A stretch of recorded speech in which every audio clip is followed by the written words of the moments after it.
Yeah, good morning, everyone. Yesterday, we saw more of a quiet market in the US, more of a flattish, and even the futures are also flattish for the US in today morning.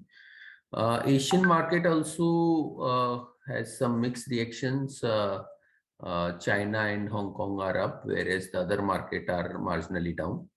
So more of a quiet market across the board. And even in the commodity also, we are seeing more of a flattish type of market. Oil is at 71, down by around 0.7%, whereas aluminum up by around 0.3, copper down by 0.7, iron ore flat, and steel also more of a flattish. So across the board, more of a quiet market seems today. Now I'll request technical team to take up first. Yes, thank you, sir. Good morning, all of you. Yesterday, we have seen some profit bookings at the higher level after the steep gain from the last 3 to 4 trading sessions. I believe that looking towards the Asian markets, today we like to have a flattish opening on the market, and we might see some sideways momentum during a day or in coming 1 to 2 days. Now, on the technical setup, Nifty has a strong support at around 17,000 psychological mark. If it's break that level today on the closing basis, then this selling pressure is likely to be extended towards 16,940 to 16,900 for intraday, and for 1 to 2 days, I believe that 16,800, 16,700 can be seen in the coming trading session. Whereas on the upper side, the resistance is placed at 17,140 level. If it's break that level, then only we can witness some positive move on the Nifty, which might take a Nifty on the higher side towards 17,200 and above the new levels. So the overall view will be a positive only, but profit booking cannot be denied at the higher level after the good rally from the last few days. So it will be a stock specific market rather than the indices based, but definitely there are a lot of stocks which are moving ahead.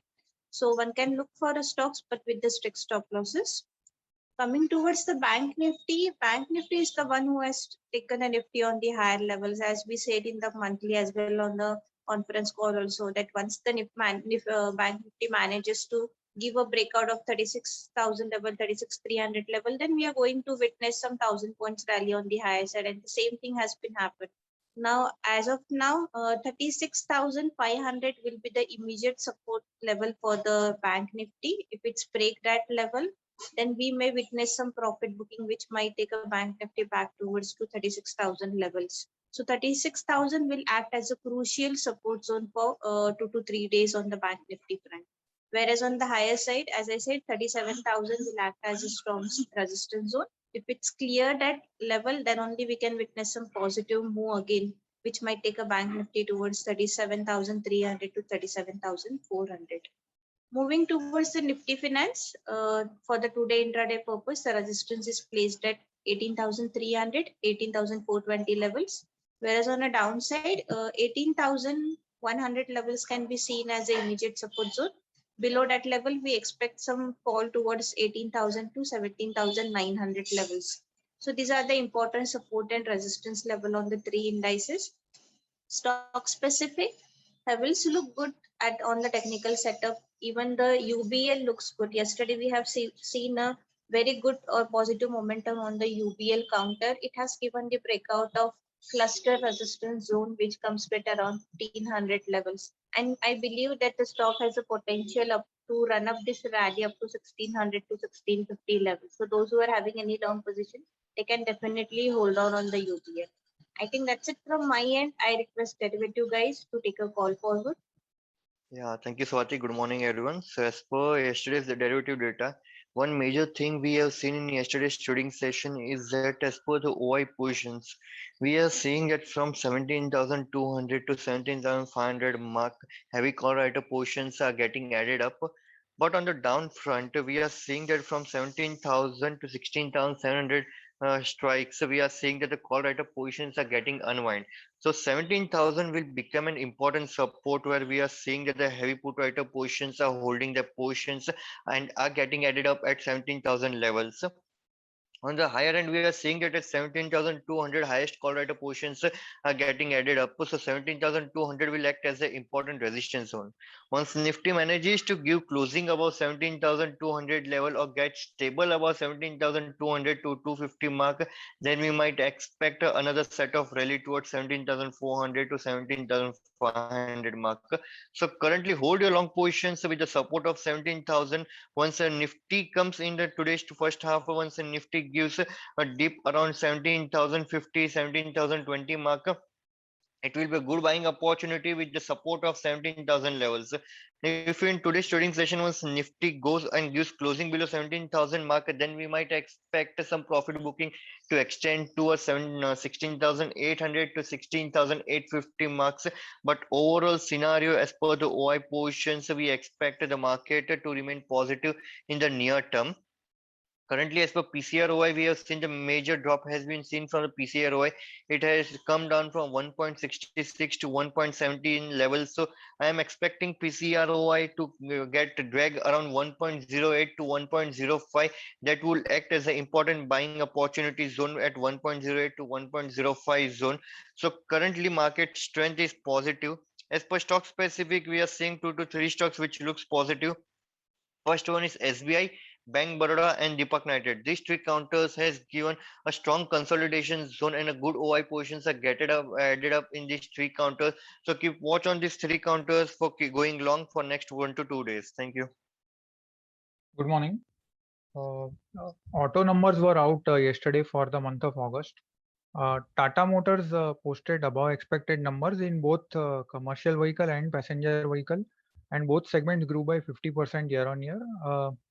And in terms of segments that did well within the auto space, commercial vehicles was the fastest growing segment.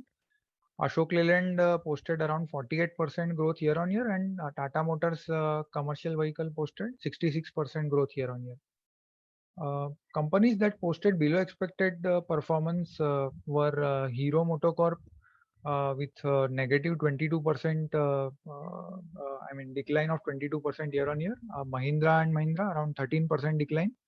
Escorts 22% decline. So we see that tractor segment has actually declined after posting many months of good performance. Remaining companies where performance was in line were Bajaj Auto, TVS, and Maruti, and all posted growth which were between 0 to 5%. Most companies have indicated that they will cut down production in September due to shortage of semiconductor chips. Also, there is news in Mahindra Finance that they have appointed Rahul Rebello as the new CEO. Before this, he was the head of rural and financial inclusion at Axis Bank. So this news is sentimentally positive. Although company has been under pressure because of poor underwriting, which is visible in the asset quality. The future will depend here on how monsoon pans out and whether or not the COVID wave 3 happens in India. So if both these factors are favorable, then we can see the stock doing well in future. Ashok Leyland Chief Operating Officer Nitin Seth has resigned. He was heading the LCV division, so this can be slightly sentimentally negative. That's it from my side. Thank you.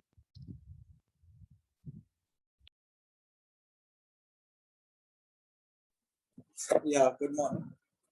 NMDC came up with its volume numbers.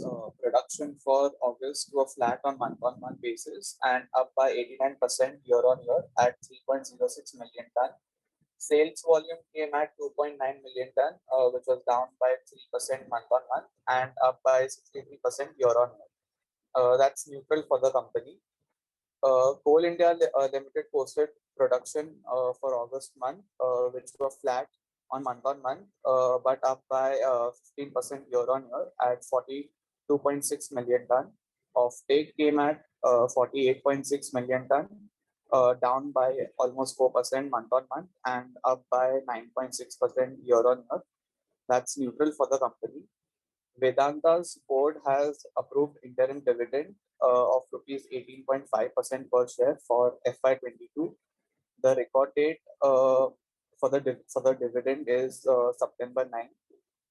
Then Hindustan Zinc extended the shutdown of one of its roasters at Chanderia lead zinc smelter for repair and overall structural components to avoid any operational risk in the future. The shutdown will result in loss of production of about 25,000 ton of zinc. Production in Q1 was 220,000 million ton, and the company expects the roaster to be operational by mid of October. Thank you.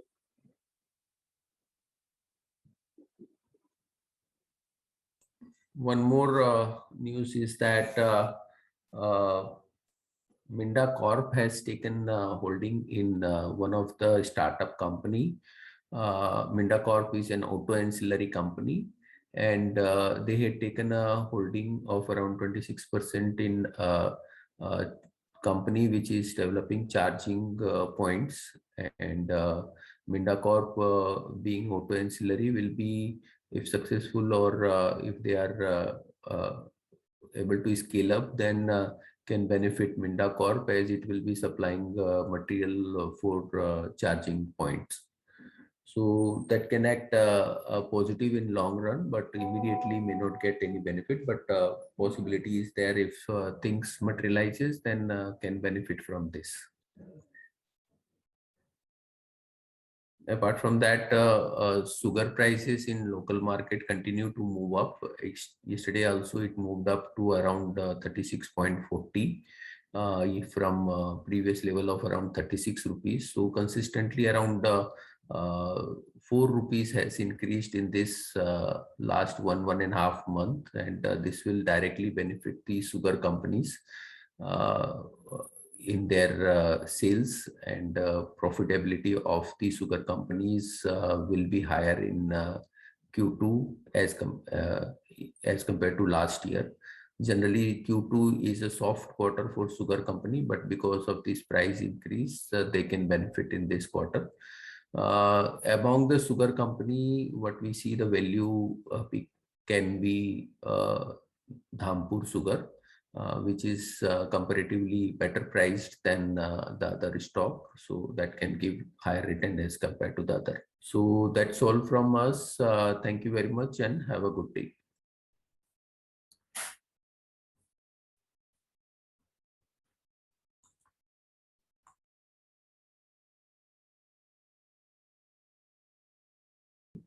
Subscribe to our YouTube channel for in-depth interviews of India Inc. and press the bell icon so that you do not miss our updates.